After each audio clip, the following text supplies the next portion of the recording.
Bonjour à tous, merci d'être là nombreux. Je travaille depuis 6 ans sur deux sujets assez originaux, des sujets qu'on n'entend pas développer ou débattre dans les médias, alors que je les trouve centraux. J'y suis venu progressivement. J'ai commencé en fait à me réveiller politiquement alors que j'étais complètement éteint, comme la plupart d'entre nous avant 2005. Je me suis réveillé à l'occasion du débat sur la Constitution européenne. Et en lisant ce texte, j'ai eu peur, puisque je me suis aperçu qu'il y avait dans ce texte, dans le traité anticonstitutionnel, c'était une très mauvaise constitution et qui était fait pour détruire nos constitutions nationales. Dans ce traité anticonstitutionnel, j'ai vu que les citoyens n'avaient plus rien pour se défendre en cas d'abus de pouvoir. Je l'ai vu, et puis ensuite je l'ai dit, je l'ai écrit. J'ai eu la chance d'avoir de l'écho. Ça, c'est un coup de peau qui change un homme, quoi, parce que le texte que j'ai écrit a circulé sur le net comme une traînée de poudre. Les gens se sont mis à en parler, à passer le mot, à critiquer. J'ai passé des nuits à répondre aux critiques pour étayer mon point de vue. Et en fait, ça m'a fait énormément progresser, ça évidemment, puisqu'on progresse jamais tant que dans la contradiction. Et finalement, je fais vite sur le rappel de ce qui s'est passé en 2005, qui fait que je m'occupe de tout ça. Finalement, en 2 mois, j'ai eu quelque chose comme 7 ou 800 000 visites sur le site. Il y en avait 30 ou 40 000 par jour, le dernier mois. Et je peux vous dire, pour un humain normal qui a jamais fait de politique, qui s'est jamais mis en public ailleurs que dans sa classe, savoir que dans les 24 heures, ce que vous êtes en train d'écrire, parce qu'en fait, quand les gens m'envoyaient des mails, je recevais 300-400 mails par jour, des mails importants, hein, des mails enthousiasmants, des mails très émouvants. Mais il y avait des mails incisifs qui m'interpellaient, qui m'accusaient, qui me traitaient d'imposteur, de bon à rien, donc des mails vraiment pas gentils. Et pour répondre à ces gens-là, je passais des nuits, mais je ne pouvais pas, il y en avait trop. Et donc j'ai commencé à écrire un journal sur le site en répondant aux gens. C'était pas un blog, c'était pas un site interactif. Mais donc je répondais aux gens avec une seule lettre pour tout le monde, parce qu'ils me disaient un peu tous la même chose. Les gens qui étaient favorables au traité me disaient un peu tous la même chose. Donc grâce à mon site, qui devenait une vitrine, j'arrivais à leur répondre avec des messages communs. Mais quand vous savez que dans les 24 heures, il y a 30 ou 40 000 personnes qui vont vous lire, et en vous cherchant, en vous attendant au coin de la première faute, de la première erreur, du premier contresens, ça vous pousse à particulièrement vous relire, ça vous pousse à lire et à lire et à lire et à relire, à étayer vos points de vue, à chercher du soutien à gauche, à droite, au centre, partout où de l'intelligence s'est manifestée pour étayer votre point de vue. Et finalement, moi j'avais fait un premier texte où j'invitais les gens à m'aider à progresser. Je me disais, c'est incroyable d'avoir un avis qui est aussi contraire à ce qu'on me disait à la radio. Et dans mon texte, je disais, mais aidez-moi, je dois me tromper, parce que moi qui suis rien du tout, me mettre en face de Giscard d'Estaing, Delors, toutes ces pointures qui avaient construit l'Union européenne, je me disais, il est possible que je me trompe quelque part, donc dites-moi si je me trompe, et puis je corrigerai là où j'ai commis des erreurs, mais enfin, dans l'état actuel de ma réflexion, voilà ce que j'en pense. Et ça a bien marché, les gens ont marché, ils m'ont aidé à progresser, et finalement le texte est devenu, je crois que le texte, il est encore aujourd'hui bien sûr sur le net, il s'appelle Une mauvaise constitution, et il est d'une actualité brûlante, puisque c'est toujours la même constitution qui nous régit, puisque vous savez que cette constitution à laquelle on a dit non, elle n'était pas à proprement parler nouvelle, elle était la compilation des traités déjà existants. Et que finalement, c'était dit autrement, c'était une autre façon de dire ce qui était déjà dans les traités. Avec des changements, mais en gros, on avait les règles s'appliquaient. Puis vous savez que en 2008, les parlementaires nous ont imposé par voie parlementaire, par le Congrès, nous ont imposé ce qu'on avait expressément refusé par référendum. Ce qui, pour moi, s'apparente à un coup d'État, une félonie, une trahison absolue.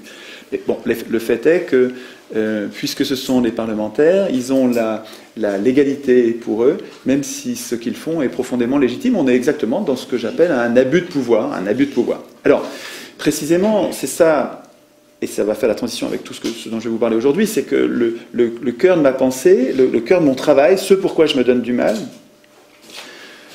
c'est la recherche. Je cherche des solutions, puis des solutions efficaces, des trucs qui marchent contre les abus de pouvoir. Et les abus de pouvoir de la gauche, les abus de pouvoir de la droite, les abus de pouvoir du centre, les abus de pouvoir du peuple lui-même, les abus de pouvoir en général. Je cherche à organiser la cité, à organiser le monde commun de façon à ce que les abus de pouvoir ne soient plus possibles. Et en général, les abus de pouvoir, pas toujours, mais en général, viennent des riches. Pas seulement, hein, le peuple en furie, une assemblée dans laquelle populaire, hein, une assemblée dans laquelle l'ambiance monte et devient frénétique, peut elle aussi commettre les pires injustices et commettre des abus de pouvoir. Enfin, en gros, en général, quand même, les abus de pouvoir viennent des riches. On va en parler, on va voir à quelle occasion et par quel mécanisme. Et en cherchant donc à identifier les abus de pouvoir et à y résister, j'ai une méthode qui consiste en tout point à chercher la cause des causes. C'est-à-dire que tous les phénomènes sont multifactoriels, tous les phénomènes n'ont pas une cause mais plusieurs. Et j'observe que les gens avec qui je me bagarre politiquement, les gens de gauche, de droite, du centre, les gens avec qui je me bagarre, prennent chacun un aspect des abus de pouvoir, parce que c'est souvent ça qui nous révolte, mais chacun dans son coin. Un va se préoccuper de l'aspect écologique et va va concentrer son attention et son énergie sur tout ce qui concerne l'écologie. Et il va complètement laisser tomber le reste, quoi. Ça va lui prendre toute son énergie. Mais il ne va pas remonter à la cause qui fait que politiquement l'écologie va à volo et que finalement les acteurs qui seraient capables de respecter la Terre et les acteurs qui effectivement détruisent la planète sur le plan écologique, le fait que ces gens-là aient le pouvoir politique, le pouvoir économique et le pouvoir politique, lui paraissent indifférents. Alors que pour moi c'est central. C'est-à-dire que quand je remonte à l'origine de qu'est-ce qui rend possible la destruction, la dévastation de la planète sur le plan écologique, je retombe sur une cause politique et une cause économique. J'observe que ceux qui détruisent la planète à grande échelle sont les plus riches, et j'observe qu'ils ont le pouvoir politique par le biais d'élections. Alors c'est un exemple, je prends l'écologie, mais j'aurais pu prendre un autre sujet, les féministes ou les gens de gauche qui ont fait, sur la gauche, qui ont fait leur axe principal, c'est l'antiracisme, le féminisme, toutes sortes de sujets avec lesquels évidemment je peux être d'accord, mais ça ne me paraît pas être le problème principal. C'est-à-dire qu'il me semble que les différentes luttes sociales qui sont le point commun de tous les résistants, nous divisent parce que chacun s'en prend aux conséquences au lieu de s'en prendre aux causes. Un petit peu comme si... Alors j'ai deux images, un petit peu comme si on avait une inondation, il y a un robinet qui coule à fond, et il y a une inondation, il y a de l'eau partout, et on est tous là avec des serpillères à éponger, et personne ne ferme le robinet. Ça, c'est une image. Il y en a une autre, c'est celle du fleuve de notre activité sociale, avec de la pollution partout sur les bords, mais c'est incroyable la pollution. Alors, il y a du chômage partout sur les bords, plein de mousse, de l'eau rose, du chômage. Alors il y a des gens qui se battent contre le chômage, qui réfléchissent au chômage, qui remontent pas à la source pour voir d'où vient le chômage. Enfin, en tout cas, qui remontent pas bien jusqu'à la source, je trouve. Et puis d'autres sur l'autre rive qui voient donc par exemple les dévastations écologiques et qui se préoccupent d'essayer de réparer du mieux qu'ils peuvent les dégradations écologiques, rendre les gens responsables, mais là encore sans revenir à la cause. Et il me semble, moi, je trouve que quand je reviens... Moi, j'essaie de remonter à la cause des causes à chaque fois, et je retombe toujours sur chacun des sujets, tous ces sujets m'intéressent, mais à chaque fois quand je remonte à la cause des causes, je tombe sur des gens très riches et qui ont le pouvoir parce qu'ils ont réussi à acheter l'élection, ils ont acheté les élus grâce à la campagne électorale. Pratiquement à tous les coups, vous avez des industriels et des banquiers, donc les plus riches, On va voir, quand on va parler de la monnaie, on va voir que historiquement, les banques, c'était des commerçants, et que finalement, c'est la même chose, c'est l'accumulation des richesses qui rend possible la perversion, la corruption politique. Donc, pratiquement tous mes travaux me ramènent à deux grands axes qui sont la création monétaire, qui crée la monnaie, et je vous propose d'en faire le premier sujet de conversation, où je vais vous en parler, je vais essayer de pas dire tout ce que j'ai envie de dire là-dessus, parce que j'y passerai une journée entière. Donc je vais essayer d'y aller un peu à la hache, et puis à l'occasion d'un débat ensuite, en discussion, on approfondira des points que j'aurais pas dû raccourcir autant et qui méritent d'être approfondis selon ce que vous souhaiterez faire. Et puis dans un deuxième temps, on parlera de l'aspect politique qui est, à mon avis, complètement indissociable, c'est-à-dire qu'on ne récupérera pas la création monétaire, on ne la reprendra pas aux banquiers sans le tirage au sort. Tant qu'on sera dans le régime de l'élection, c'est-à-dire tant qu'on fera de l'élection une vache sacrée, le suffrage universel une vache sacrée, je comprends que les MEDEF du monde et les multinationales du monde défendent l'élection, et ils le font. Ce qui me paraît extravagant, c'est que les gens de gauche ou les gens humanistes, les gens qui cherchent la concorde, une société pacifiée, dans laquelle les marchands de canons ne seraient pas ceux qui décident, que ces gens-là défendent l'élection, alors que manifestement l'élection permet aux riches d'acheter le pouvoir, ça me paraît vraiment étonnant. Et ça pourrait être le deuxième aspect de notre échange, où je vous parlerai là encore peut-être pour vous montrer, si vous voulez, dans la deuxième partie, je pourrais vous parler de l'exemple athénien, qui est absolument formidable, mais il ne faut pas que j'en parle trop maintenant, et qui suscite des objections, et ces objections, en tout cas toutes celles que je connais, et puis ça fait un moment que je réfléchis là-dessus, donc normalement toutes celles que je connais, j'arrive à les réfuter. Mais peut-être que vous avez trouvé d'autres réponses, ça m'intéresse beaucoup, hein, c'est ça que j'attends de notre échange. De mon côté, c'est ça que j'attends, c'est peut-être de nouvelles objections que je n'aurais pas encore réussi ou que je n'aurais pas envisagées. Alors sur la monnaie, commençons sur la monnaie.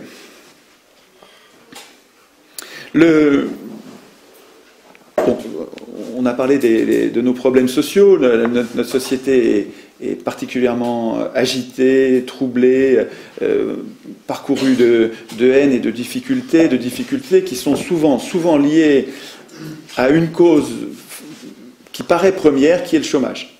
C'est-à-dire que dans une économie dans laquelle chacun n'a pas son petit lopin de terre et n'est pas autonome pour se nourrir, on a besoin les uns des autres, et donc on a besoin de monnaie, on a besoin d'argent,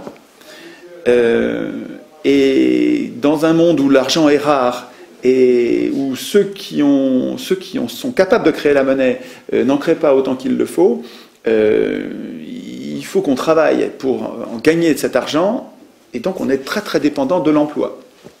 Ça veut dire du travail qu'on va nous donner, si celui qui est l'employeur veut bien. Et quand on regarde le chômage avec un peu de recul, on est surpris quand même dans nos sociétés, parce que, voyons, le travail, c'est des gens qui font des choses contre de l'argent. On manque pas de gens pour travailler. Il y a des gens, notre problème, c'est pas qu'on manque de gens. Les gens, on en a. Et on manque pas de choses à faire. Des choses à faire, il y en a énormément, des choses à faire, des choses très utiles. Il faudrait isoler tous les bâtiments en triple vitrage pour qu'on n'ait plus besoin, par exemple, de les chauffer. Il faudrait construire des logements en grand nombre pour que tout le monde ait un logement. Enfin, il y a des tas de choses à faire. Je ne développe pas. Vous imaginez le nombre de choses qu'il y a à faire pour que nous vivions tous dignement. Donc, il y a des gens qui ne demandent que travailler. Il y a des tas de choses à faire. Ce dont on manque, c'est de l'argent.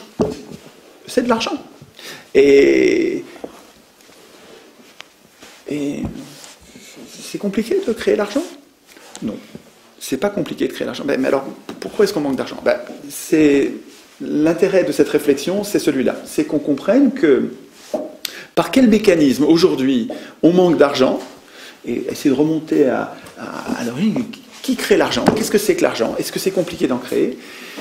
Voir quels sont les les théories en présence, alors je vais faire vite sur les théories, mais il faut quand même connaître la théorie générale qui est celle que défendent les économistes aujourd'hui, et puis les théories alternatives, ceux qui ont proposé autre chose dans l'histoire des hommes, et c'est quand même drôlement intéressant, je vais faire vite là-dessus, et puis les expériences, il y a des tas d'expériences, des expériences monétaires qui sont passionnantes.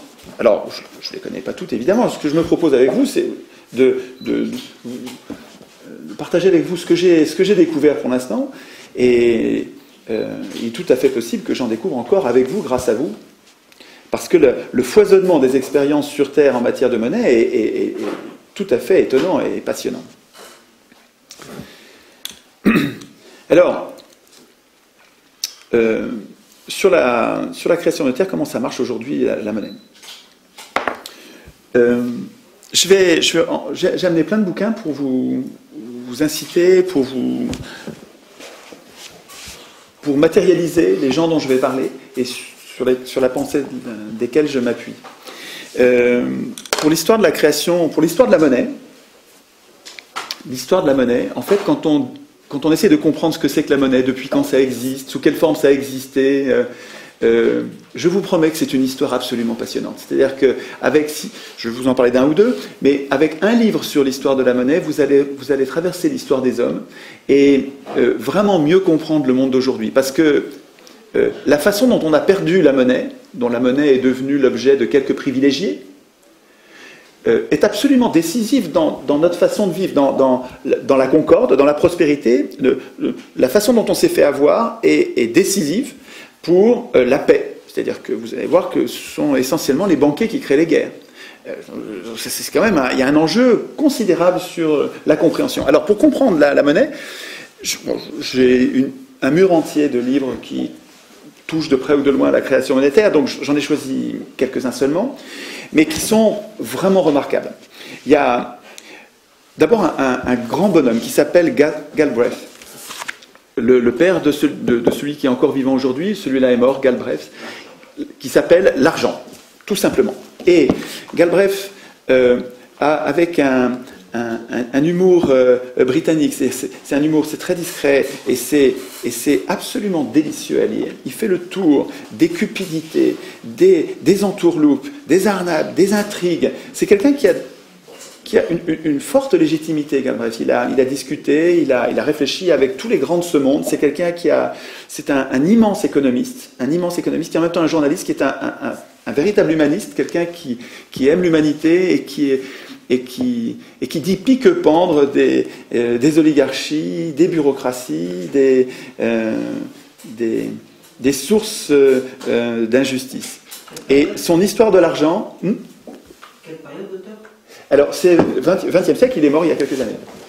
C'est plein milieu et fin du 20e siècle.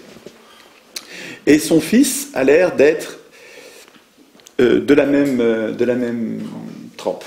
C'est un gars qui a l'air vraiment bien, qui est un résistant aussi. Donc, dans ce livre-là, la définition de l'argent est formidable. Alors, est-ce que j'ai bien marqué mon machin pour pouvoir... Parce que je me propose de vous la lire. C'est très court, ça fait un paragraphe. Hein. Il nous prévient que... Alors, il y a un truc qui est quand même très marrant. La plupart... il explique que, en fait, les gens compliquent la monnaie pour nous perdre. Pour rester les maîtres du sujet, comme les médecins le faisaient, comme les avocats le font, comme toutes les corporations, cultivent un jargon de façon à ce que, pour tenir à l'écart la piétaille. Mais en gros, le lecteur devrait s'attaquer aux pages qui vont suivre en sachant bien que l'argent n'est rien de plus ou de moins que ce qu'il a toujours cru. Ce qu'on offre ou reçoit pour l'achat et la vente de biens, de services et autres. Ce qu'on accepte, ce qu'on donne et ce qu'on reçoit pour l'achat et la vente. Le reste, c'est des complications pour pas grand-chose. Et effectivement, quand on va voir l'histoire, enfin, les phases essentielles de la création de la monnaie, au moment où se les fait voler, vous allez voir que c'est pas compliqué. Il y a une deuxième référence que j'aime beaucoup, qui est un vrai plaisir à lire, qui s'appelle « La pensée monétaire de l'âge classique à nos jours », d'un gars qui s'appelle Tutin.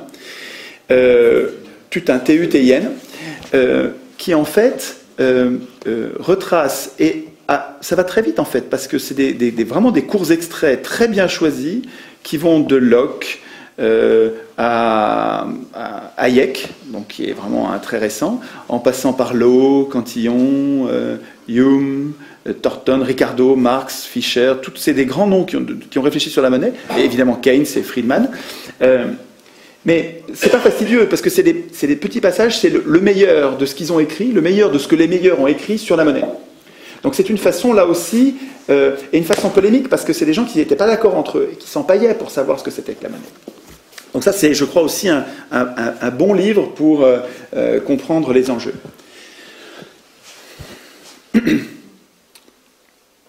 Alors, je ne vais pas reprendre toute l'histoire de la monnaie, je vais dire où on en est aujourd'hui.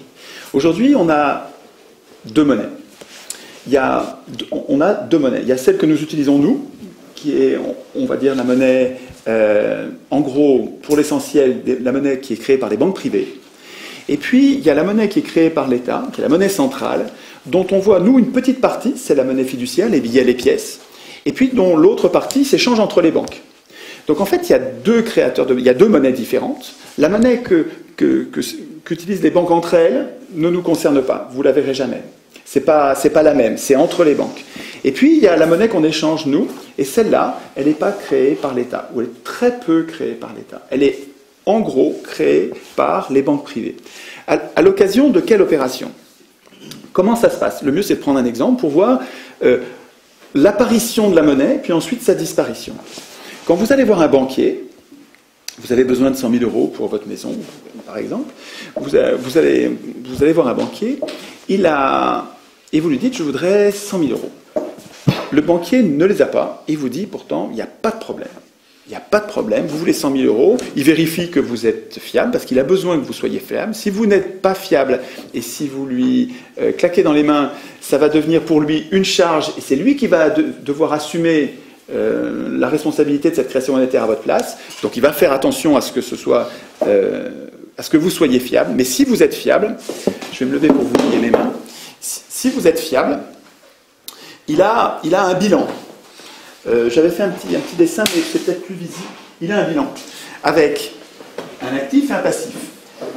À l'actif, c'est ce qu'on me doit. Le passif, c'est ce que je dois. Je suis moi une banque et j'ai un bilan. Le passif, c'est ce que je dois. Pour l'instant, il n'y a rien. Vous voulez 100 000 €, il n'y a pas de problème. Je vous les donne, les 100 000 €. Les voilà. Je vous dois, moi banquier, c'est dans mes comptes, je vous dois 100 000 €. Alors là, pour l'instant, il y a quelque chose qui ne va pas en comptabilité, parce que la comptabilité, ça doit être équilibré. C'est-à-dire qu'à chaque fois que j'écris quelque chose, je dois écrire quelque chose à droite d'un compte et la même somme à gauche d'un autre compte. Et pour l'instant, ce n'est pas équilibré. Mais ce que j'ai créé là, c'est de la monnaie. C'est-à-dire que ce qu'il y a à mon passif, moi de banque, ma dette de banque, c'est de la monnaie. Je vais vous expliquer ensuite comment ça circule, vous allez voir.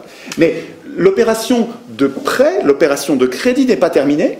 En même temps que le banquier dit « je te dois 100 000 €», en même temps qu'il fait ça, il dit « et toi, tu me dois 100 000 €». Il dit de l'autre côté « et toi à qui je prête 100 000 €, ben, tu me les dois.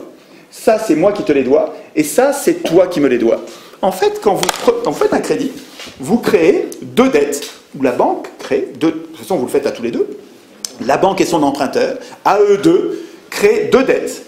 La dette de la banque tout de suite, elle le doit tout de suite, et la dette de celui qui emprunte plus tard.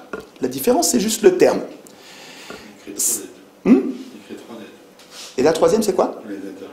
Les intérêts. Alors, on verra après. Parce que les intérêts seront pris sur une monnaie préexistante. Pour la création monétaire, pour l'instant, il ne crée que ça. Il crée la monnaie que vous lui demandez, en contrepartie de la dette, de la somme que l'autre vous doit. C'est vrai que quand il faudra rembourser en plus les intérêts. Je les laisse tomber pour l'instant. Je crée 100 000 des deux côtés de mon bilan. Ensuite, à chaque fois que la personne va me rembourser, quand il rembourse 10 000, rembourse 10 000, rembourse 10 000, rembourse 10 000, je détruis des deux côtés, et à la fin du remboursement, la monnaie a disparu. La monnaie a disparu. Si tout le monde remboursait ses dettes aujourd'hui, il n'y aurait presque plus de monnaie. Presque plus. Il n'y aurait plus que les billets et les pièces qui sont un autre type de monnaie. C'est l'argent dette. C'est-à-dire que tout ce qui passe par les comptes des banques, qui s'appelle la monnaie scripturale, parce que ce ne sont que des écritures, toute cette monnaie apparaît à l'occasion de cette manip que je viens de décrire. Quand les gens empruntent, on leur crée de la monnaie et ils s'endettent en même temps. Et quand ils remboursent, on détruit la monnaie et ils sont de moins en moins endettés en même temps. La monnaie aujourd'hui, pour l'essentiel, pour plus de 90%, c'est ça.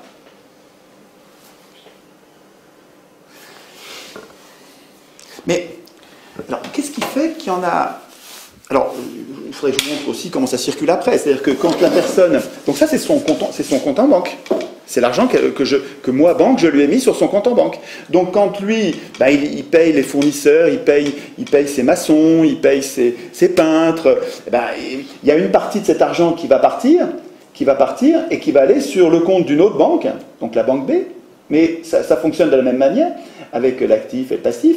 Et vous allez vous retrouver ici avec peut-être 90 000 s'il y a 10 000 qui sont partis. Et puis vous allez avoir 10 000 qui vont se retrouver ici. Et parce que, hop, vous avez de l'argent qui part, et c'est juste des écritures, qui passent de passif à passif. C'est-à-dire que quand vous créez l'argent, c'est sur le passif d'une banque, et puis ensuite, par le biais des chèques, des cartes bleues, des virements et toutes sortes d'instruments de paiement, vous avez ce chiffre qui circule d'un passif à l'autre. Donc en fait, après ça, pour comprendre comment ça marche, il faut prendre du recul par rapport à l'ensemble des banques, et vous apercevez qu'en fait, c'est un passif de banque au pluriel, c'est un passif qui circule grâce aux chèques, et aux cartes bleues, etc. Oui. C'est comme si c'était une seule banque. Voilà, pour comprendre la création monétaire, c'est parce qu'elles créent toutes, chacune prête à différents acteurs, et quand je suis BNP, si je représente 10% du marché, donc ça veut dire qu'il y a 10% des gens qui me font plutôt confiance pour mettre leur dépôt chez moi. Quand je prête, moi, 100, il y en a 90 qui vont partir, puisque je n'ai que 10% de part de marché, il y en a 90 qui vont partir sur les autres banques. Mais en même temps, les 90 autres banques...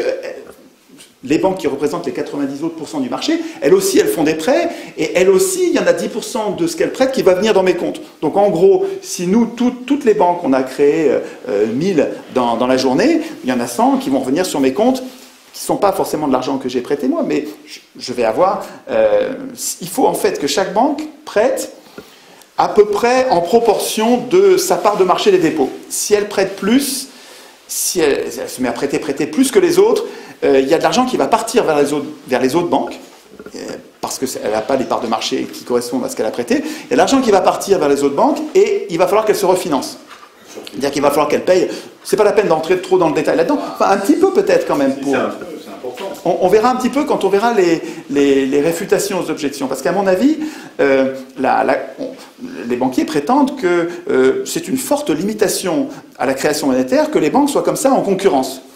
À mon avis, il y a une telle pression entre elles pour qu'elles progressent au même pas, c'est-à-dire qu'elles prêtent, si elles prêtent au même pas, à la compensation, il n'y a presque plus rien à compenser. La masse monétaire, finalement, c'est l'ensemble des sommes qui ont été ainsi créées à l'occasion des crédits et qui n'ont pas encore été remboursées. Un petit peu comme une baignoire qui serait remplie tous les jours avec un robinet qui est constitué des nouveaux prêts. Donc, tous les nouveaux prêts qui sont signés consistent à remplir la baignoire de la masse monétaire.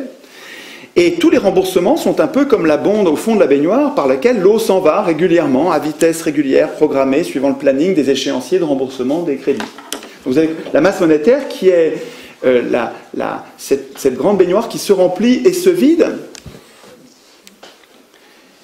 avec un critère qui n'a pas grand-chose à voir avec notre besoin en monnaie. En fait, on a besoin de monnaie pour pratiquer nos échanges.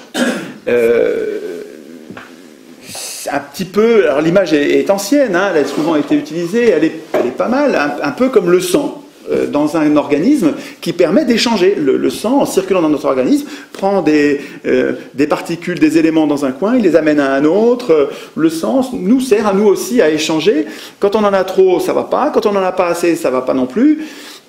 C'est important qu'on ait une bonne quantité de sang. De la même façon, c'est important qu'on ait une bonne quantité de monnaie. Dans les périodes d'optimisme, dans les périodes où tout va bien et on a confiance dans l'avenir, nous avons, nous autres humains, tendance à emprunter beaucoup, et les banquiers, dans cette période d'optimisme, ayant ont eux aussi tendance à nous prêter beaucoup, et ça a comme effet de créer beaucoup de monnaie et d'avoir une augmentation de la masse monétaire qui conduit en fait la plupart du temps les gens à prendre plus de risques, trop de risques, plus de risques que ce qu'ils devraient faire. Je simplifie. Et à l'inverse, et c'est l'inverse qui me préoccupe, quand il y a des phénomènes de renversement de la psychologie des gens, où en fait on bascule de l'optimisme au pessimisme. Alors ça peut être une crise immobilière par exemple. Et alors vous avez un effet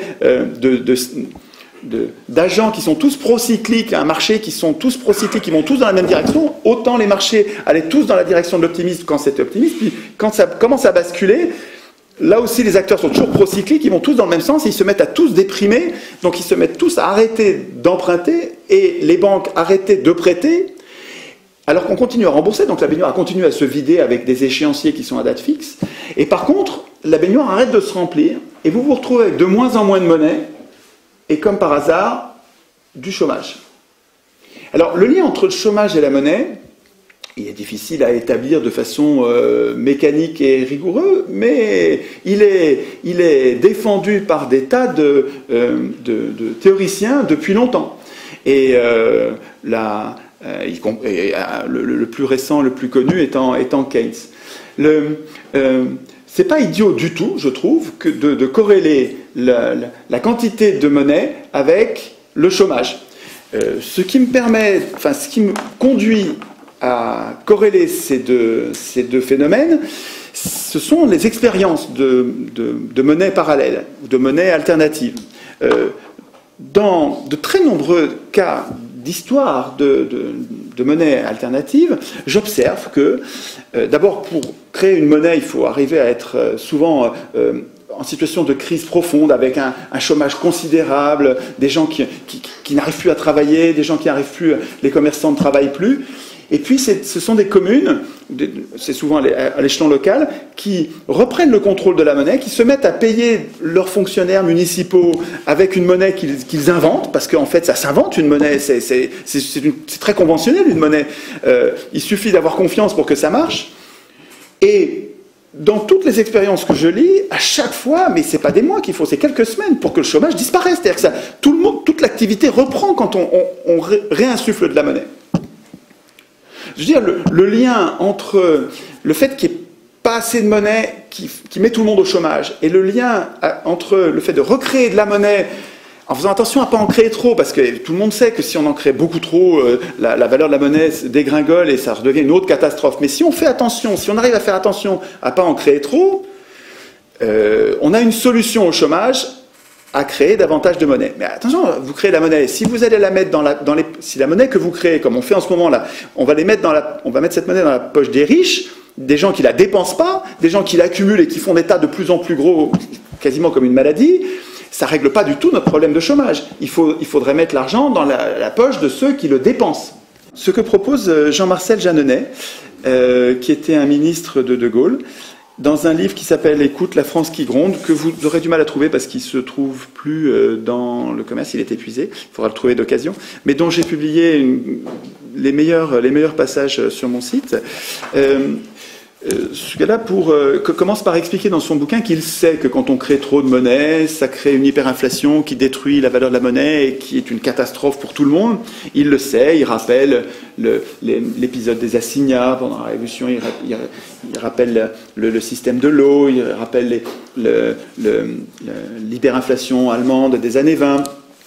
Il sait tout ça et malgré tout, il suggère que l'État crée de la monnaie permanente, donc pas la monnaie dette des banques privées, de la monnaie permanente, de la monnaie qui n'aura pas besoin de rembourser, des billets de banque, et que sans même passer par les banques, on en donne, c'était avant l'euro qui proposait ça, on donne, proposait-il, 3 000 francs par personne physique, enfant, vieillard, adulte, homme, femme, toute personne, qu'on distribue 3 000 francs à chacun, et on regarde, on observe ce que ça donne, de façon empirique. Est-ce que ça fait de l'inflation ou pas? Si ça ne fait pas d'inflation, dans 6 mois, on recommence.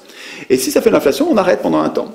Donc, il proposait que de façon empirique, on distribue, ce qui est très original dans cette proposition, c'est d'aller distribuer l'argent dans les poches de gens qui vont le dépenser. Oui, ça change tout. Là, pour l'instant, on crée des milliers de milliards et on les donne à des gens qui ne dépensent pas, qui éventuellement nous le prêtent, mais moyennant intérêt, un intérêt ruineux.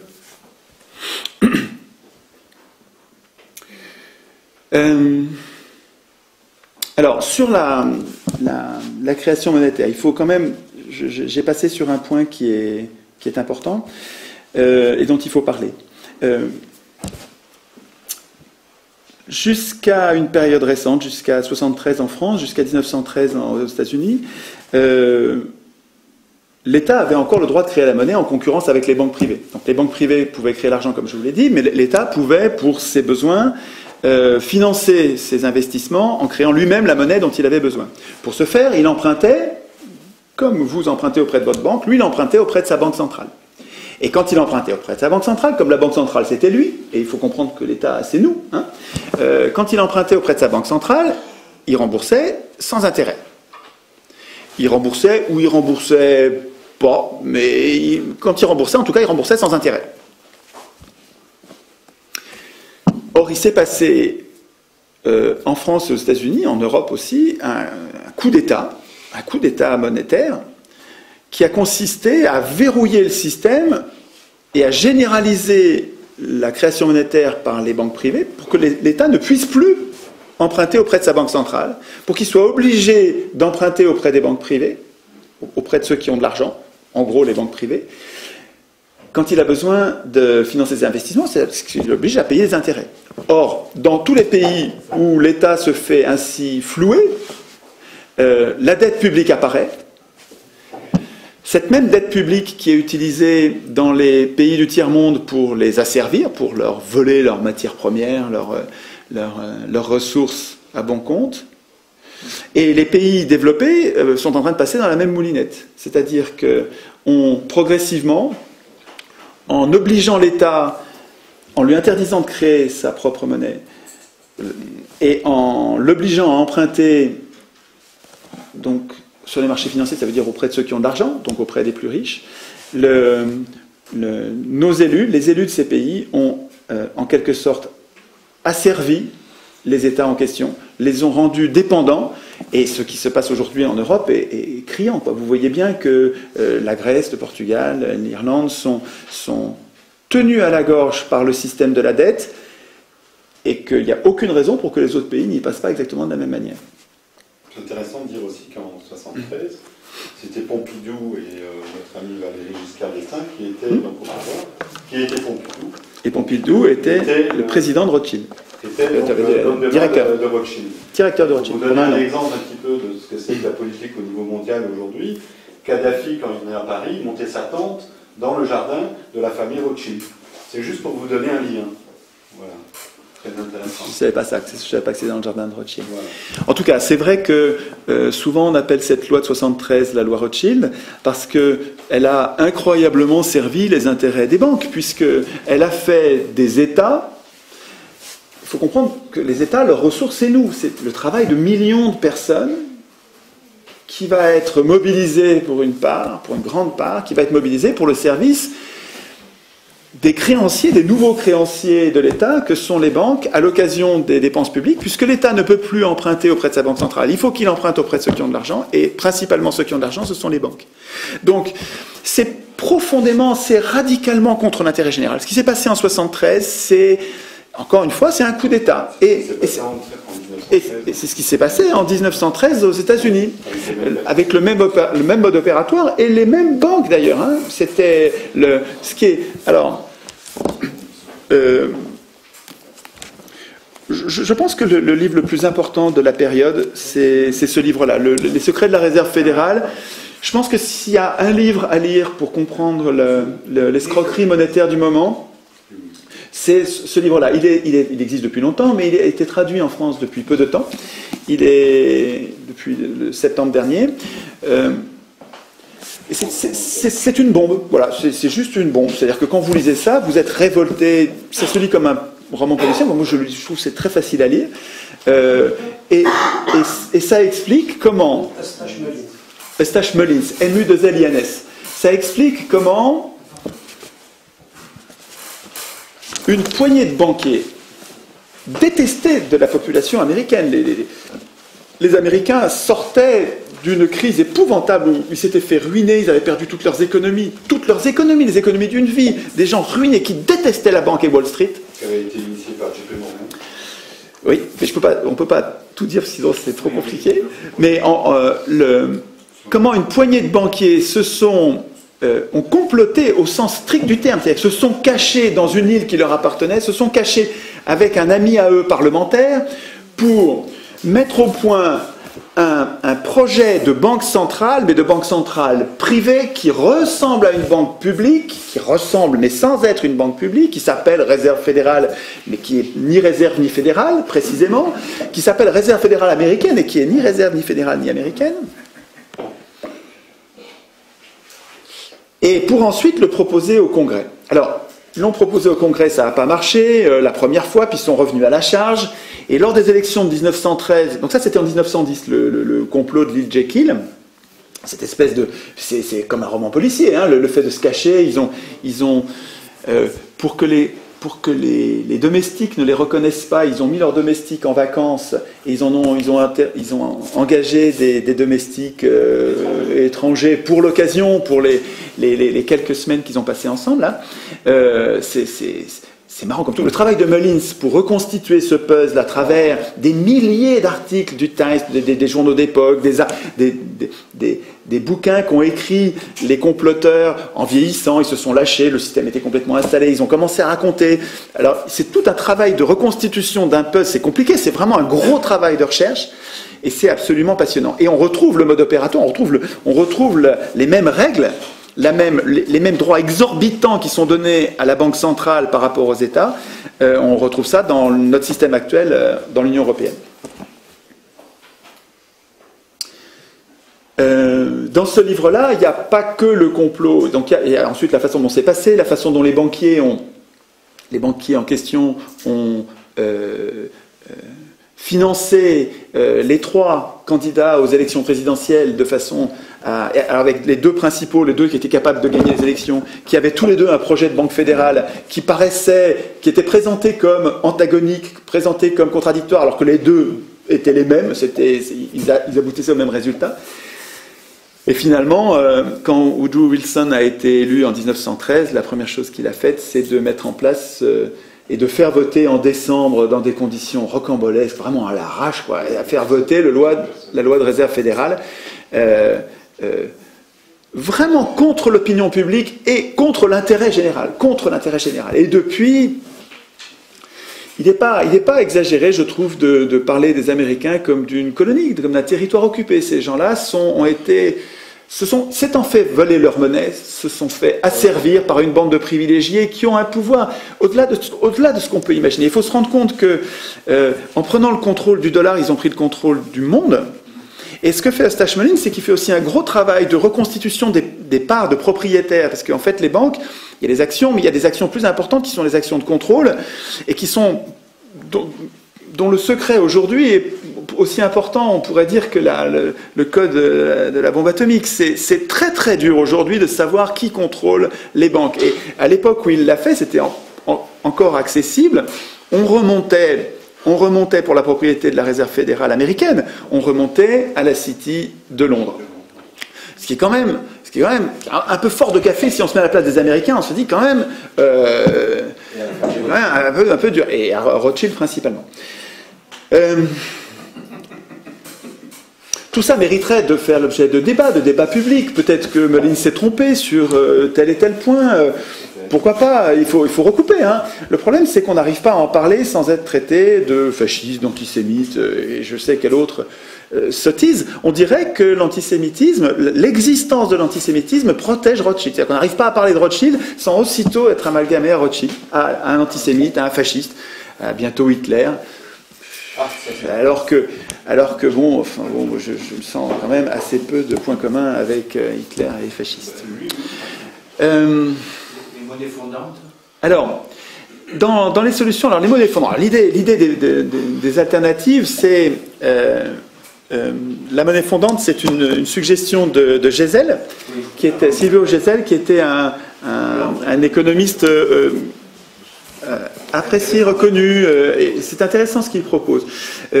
Keynes en parlait avec respect et évaluait ce que proposait Gesell. Gesell proposait, pour éviter que les gens n'accumulent la monnaie, le problème, quand les gens accumulent la monnaie, cette monnaie qu'ils accumulent manque aux autres. Et pour dissuader les gens de garder la monnaie par devers eux, il proposait que la monnaie perde de sa valeur chaque mois, et que pour que les billets de banque continuent à valoir quelque chose, il faille mettre un timbre, qu'il faille acheter un timbre et mettre ce timbre sur le billet pour que le billet garde sa valeur. Et ça effectivement, ça pousse les gens à s'en débarrasser, à ne pas le garder, puisqu'il perd sa valeur. Mais si vous réfléchissez bien, la solution de Keynes qui consiste à laisser filer un peu l'inflation, ça revient au même. Avec l'inflation, vos billets de banque, progressivement, ils valent de moins en moins. Et ça revient au même. La monnaie fondante et l'inflation, c'est très proche. C'est pas tout à fait pareil, mais c'est la même idée. En tout cas, c'est ce que Keynes recommandait pour euthanasier le rentier, comme il disait. C'est-à-dire que le rentier, face à l'inflation, voit son tas d'or diminuer, alors que les travailleurs... Alors, dans la protection des gens par rapport... Alors, moi, j'ai mis le désordre dans mes bouquins, donc je m'y perds un peu, mais voilà. Dans les propositions qui vont avec... qui permettent de supporter de l'inflation... Alors, Maurice Allais n'était pas un partisan du tout de l'inflation, mais un tout petit peu d'inflation, selon lui, 2% était nécessaire du fait de la propriété foncière, je ne vais pas développer là-dessus, et donc...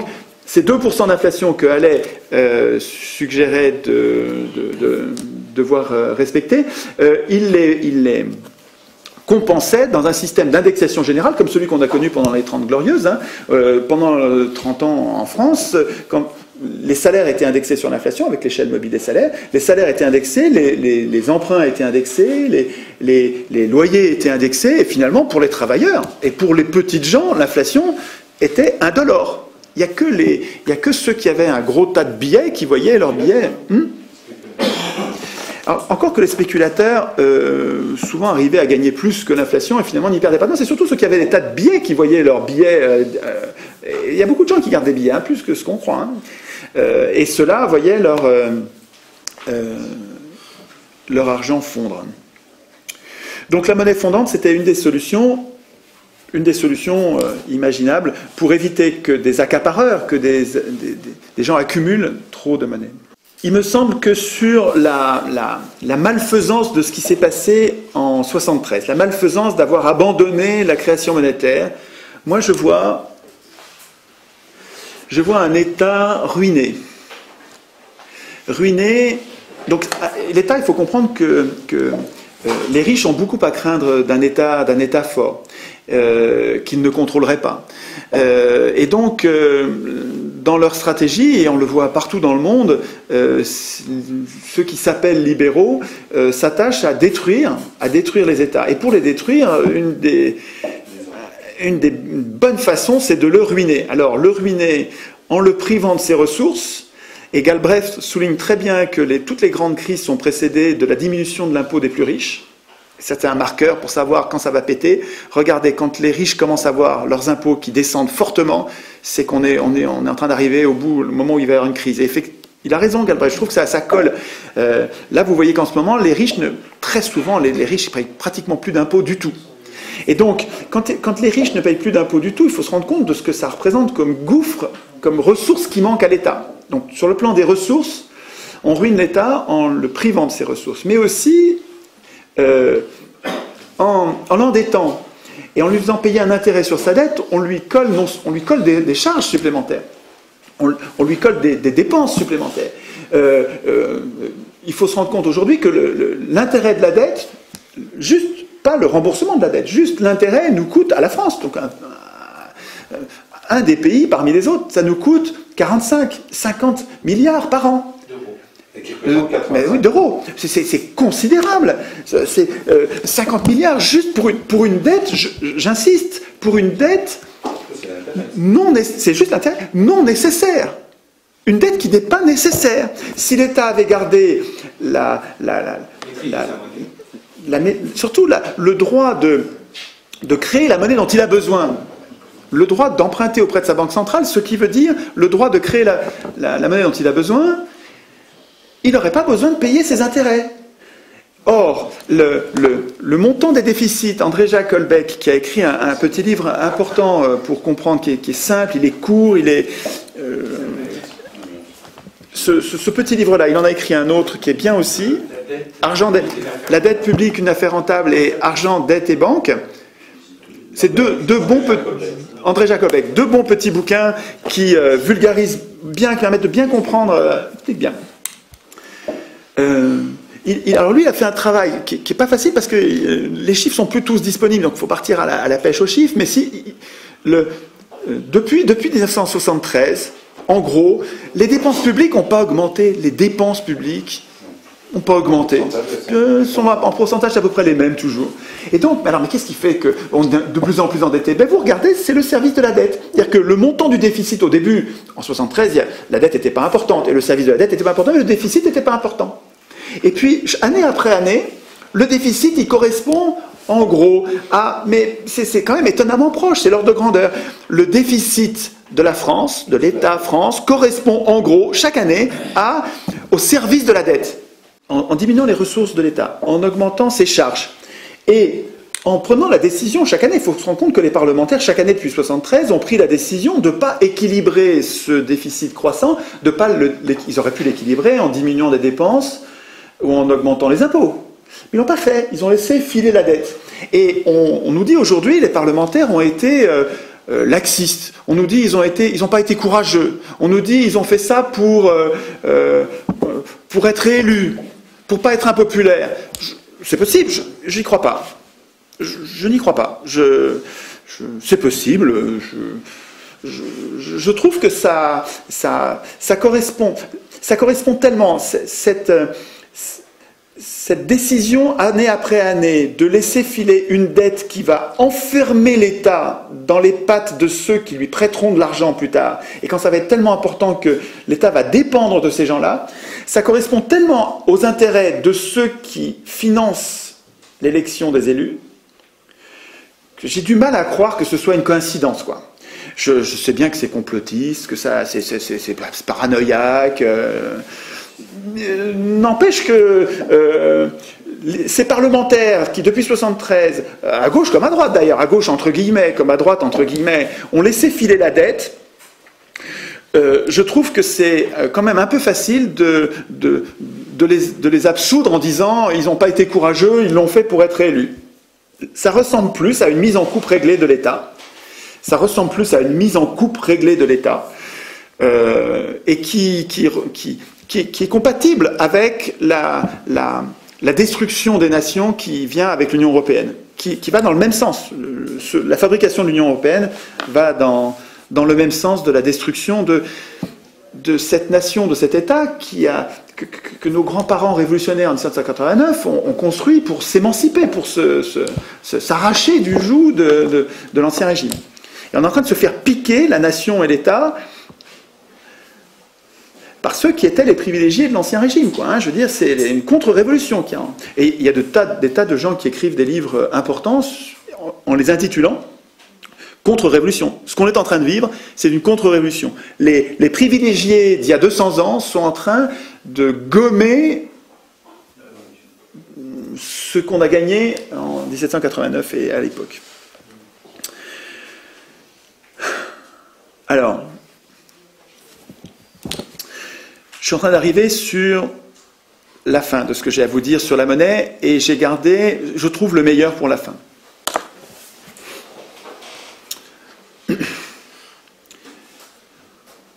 À créer la monnaie, on cherche à financer l'économie. Savoir si l'État peut créer ou pas la monnaie, savoir combien de monnaie on a. Notre problème, c'est financer l'économie. Or, pendant des années, pendant des siècles, le financement de l'économie a été confié à la bourse. Les sociétés par actions et la bourse, avec un marché où ceux qui ont trop d'argent, viennent sur le marché pour l'offrir, et ceux qui ont besoin d'argent pour créer leur entreprise viennent sur le marché pour l'emprunter. J'ai l'impression, moi, que les bourses, elles se justifient dans une ambiance d'argent rare, créée par des privilégiés qui font bien attention à ce que l'argent soit rare.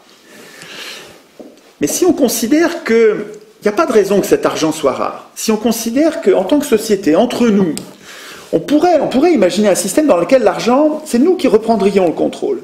Et on en créerait, non pas trop, non pas, parce qu'on ne tient pas à revivre les expériences où en créant tellement, on a tout mis par terre, on a tué la poule aux œufs d'or, et finalement on s'est trouvé complètement ruiné, alors la situation était pire qu'avant. Non, mais sans en créer trop, on imagine qu'on pourrait en créer davantage qu'aujourd'hui, puis surtout l'orienter vers d'autres poches que ce que font les banquiers privés aujourd'hui. Mais si on reprend le contrôle de la création monétaire, en reprenant le contrôle public, on n'a plus besoin de la bourse. On n'a plus besoin de la bourse. On n'a même plus besoin de l'épargne. On n'a plus besoin de l'argent des riches. Alors, donc la récupération de la création monétaire par pas les politiciens, hein. Donc ce sera lié avec ce que je vous dirai tout à l'heure, mais par la puissance publique, par les citoyens, ça pourrait être des assemblées peut-être tirées au sort qui décideraient de combien on fait de monnaie, on en discutera, parce que c'est peut-être trop technique pour les assemblées tirées au sort, on en parlera peut-être tout à l'heure. Mais en tout cas, la puissance publique, ça pourrait être, nous, une incarnation de ce que nous sommes, qui déciderait de la monnaie dont on a besoin. Ça me paraît une piste, à la place des banques privées, ça paraît une piste de financement. Mais il y en a une autre dont je voudrais vous parler, qui est un travail formidable, vraiment un travail enthousiasmant. Révélé, moi, c'est Franck Lepage qui me l'a révélé. Franck Lepage, c'est un militant enthousiasmant. Je vous conseille de découvrir ce gars-là si vous ne le connaissez pas. Vous pouvez taper son nom sur Google, je pense que vous arriverez directement sur ses conférences gesticulées, c'est quelque chose d'important. Il dit des choses très très importantes, Franck. Je ne peux pas développer, à l'occasion de la monnaie, l'idée forte qu'il développe, parce que ça concerne l'éducation populaire, ça concerne la culture comme éducation politique des jeunes adultes pour éviter les guerres. La culture devrait, plutôt qu'être l'art, réduite à l'art, ce qui est une catastrophe, la culture devrait être l'éducation des jeunes adultes à des valeurs. Par exemple, les valeurs d'Orwell, vous savez, la common decency, c'est-à-dire une espèce de générosité, d'altruisme, qui peut être travaillé, qu'on peut enseigner, qu'on peut développer avec une éducation adaptée. Et donc, le travail de Franck sur l'éducation populaire et sur le sabordage de la culture pour la réduire à de l'art, c'est-à-dire à perdre l'aspect politique qu'est la culture, c'est un travail essentiel. Mais on en parlera peut-être tout à l'heure quand on parlera du tirage au sort, parce que le tirage au sort est lui aussi un outil d'éducation populaire, on en reparlera. Mais ce que Franck m'a fait découvrir, c'est le travail de Bernard Friot. Alors, je ne pourrais pas ici résumer, je ne pourrais pas reprendre le détail du travail de Friot. Je vous invite à aller voir les conférences de Friot. Chaque conférence fait 2 heures. Moi, j'en ai déjà vu 4 ou 5, je l'ai rencontré un petit peu, il faut que je le rencontre plus. Ce que fait cet homme est essentiel. Et proprement révolutionnaire. Avant de lire le livre, je vous conseille d'aller voir les vidéos, et vous pouvez voir plusieurs vidéos parce que il improvise quand il parle de ces vidéos, et donc c'est pas les mêmes. Il y a des choses nouvelles dans chaque vidéo, et en plus c'est riche. Il y a un vocabulaire à maîtriser qui est sur l'emploi, les salaires, les cotisations. Donc il donne un sens au mot travail, un sens au mot emploi qui est vraiment, vraiment très utile. Je vais vous résumer pour que vous compreniez, parce que comment ça s'articule avec ce que je vous ai dit jusque-là. Je cherche à financer l'économie sans avoir besoin de l'épargne des riches. Je voudrais que nous, la multitude qui ne sommes pas riches, je voudrais que nous puissions avoir une activité économique normale, vivre une vie décente, vivre une vie digne, sans avoir besoin de l'argent des riches, sans avoir besoin du capital accumulé, sans avoir besoin du capitalisme, sans avoir besoin de l'argent accumulé, du capital accumulé par ceux qui ont de l'argent, les porteurs d'argent. Donc l'idée de reprendre la création monétaire aux plus riches, c'est une première piste. Et l'idée de Friot, encore une bombe, ça, une sacrée bombe. Il nous dit, Friot, nous avons dans notre réel, dans quelque chose que nous vivons déjà. Donc ça n'est pas une utopie, c'est pas un rêve inaccessible. Dans le réel, aujourd'hui, nous vivons un financement anticapitaliste qui marche très bien. Ce sont nos retraites. Alors, en quoi est-ce que les retraites sont une solution majeure, une démonstration majeure que nous sommes capables, entre nous, de financer quelque chose sans épargne préalable? Eh bien, regardez. Comment est conçu, comment nos grands-parents, au sortir de la guerre, ont conçu le système des retraites? C'est facile. C'est facile. Chaque année, on ne sait pas ce qui va se passer dans 20 ans, mais on sait que l'année prochaine, on aura tant de gens qui travaillent et on aura tant de retraités qui ne travailleront pas. On fait une règle de 3, on sait exactement combien il va falloir prendre sur leur salaire en cotisation de l'année prochaine pour payer les retraites de l'année prochaine. Chaque année, on décide du pourcentage qu'il faut prendre sur les salaires pour financer les retraites de l'année prochaine. C'est indestructible. Certes, en période de baby-boom et puis même de papy-boom en ce moment, il va falloir augmenter, d'ailleurs ça n'a pas arrêté depuis la Deuxième Guerre mondiale, les taux de cotisation, retraite, ont augmenté pendant toute la période. Ils augmentent un petit peu chaque année, alors que c'est dans une période de croissance où ça croît de beaucoup plus. On crée de plus en plus de richesses chaque année, on crée beaucoup de richesses, et sur cette nouvelle richesse, on en prend un petit peu plus, un petit peu à chaque fois, on en prend pour les retraites. C'est juste indolore, et c'est un système insubmersible. C'est un système, sauf si on le coule en faisant des trous dans la coque. Quand le MEDEF a réussi à obtenir qu'on gèle l'augmentation des cotisations patronales, qu'on arrête d'augmenter, enfin d'ajuster le montant nécessaire au montant pris sur les salaires, au montant financé, quand ils ont décidé ça, ils ont fait un trou dans la coque en disant mais le système, ils l'ont volontairement déséquilibré. Mais c'est du sabordage. C'est juste du sabordage. Le système, il était fait pour être jamais en déséquilibre, jamais en découvert, jamais 1 euro de découvert. Et ça marchait très bien, sur des sommes considérables. On en est à 230 milliards par an de retraite. Sans État, il n'y a pas besoin d'État, c'est entre nous. C'est des caisses sociales, c'est entre nous. Il n'y a pas besoin d'État, il n'y a pas besoin de l'épargne des riches, on n'a pas besoin d'emprunter à qui que ce soit, on n'a pas besoin de payer l'intérêt. Et c'est des engagements donc 230 milliards sur des dizaines d'années, sur 30, 40, 50 ans. Et ça marche très bien. Il y a déjà 45% du salaire global que reçoit quelqu'un qui est versé par des caisses. Alors, pas seulement sur la retraite, mais sur la maladie, le chômage, toutes les assurances sociales. Déjà, presque la moitié de ce qu'on gagne, de nos revenus, est versé, pas versé par l'entreprise, c'est versé par l'entreprise à des caisses qui nous le versent. C'est déjà le cas. C'est déjà le cas. Et il n'y a pas besoin d'emprunter. Il n'y a pas besoin de payer les intérêts. Il n'y a pas besoin de capital préalable. Il n'y a pas besoin d'épargne. Ce que dit Friot, c'est...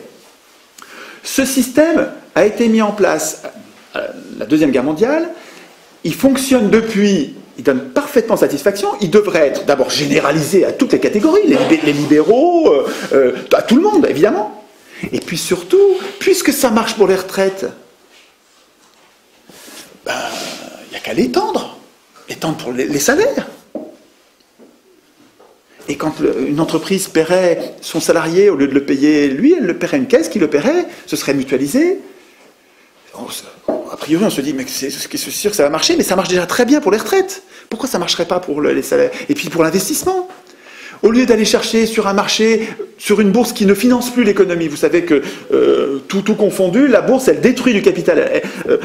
Chaque année, vous faites le solde de ce que la bourse prend à l'économie et ce que la bourse donne aux entreprises, elle détruit du capital. Ça ne sert à rien. La bourse ne finance plus l'économie. L'idée de Friot, et moi je la découvre depuis quelques mois, ça demande à être approfondi, mais c'est quand même drôlement séduisant. L'idée de Friot, c'est prolongeons l'expérience réussie de la retraite depuis 30 ans, depuis 60 ans. Prolongeons cette expérience sur d'autres sujets qui nous posent problème. Par exemple, l'investissement. On investit, la proportion du PIB de l'investissement dans notre pays est absolument catastrophique. Il faudrait qu'on investisse 25% de notre PIB, on est très très très très loin. Mais si on finançait par cotisation, c'est-à-dire si on demandait aux entreprises de cotiser à des caisses au titre d'investissement, et quand des entreprises ont besoin d'investir, elles vont voir ces caisses pour obtenir l'argent en question, on aurait nos 25% d'investissement. On les aurait bien plus qu'en comptant sur le marché qui ne fonctionne pas. Aucune de ces réformes ne sera, à mon avis, possible dans le cadre de l'élection. Parce que les élus, pour l'essentiel qui n'est pas forcément dit, rendent des comptes à leurs sponsors, à ceux qui les font élire. Et si ceux qui les font élire sont les plus riches, ce sont même plus les commerçants, ce sont les banques. Donc je pense qu'il est illusoire d'attendre que les élus changent quoi que ce soit au niveau des banques. Ça détruirait, ça correspondrait pour eux à un harakiri. Donc ce qu'on dira sur le tirage au sort à la place de l'élection est complètement le complément politique de cette recherche sur le plan du financement. Si vous avez des idées sur le plan du financement, je suis preneur, parce que moi je suis complètement en état de recherche. Il y a peut-être des choses que je n'ai pas comprises, ou d'autres que j'ai mal comprises, ou qui me manquent. Moi je suis preneur de nouveautés en la matière.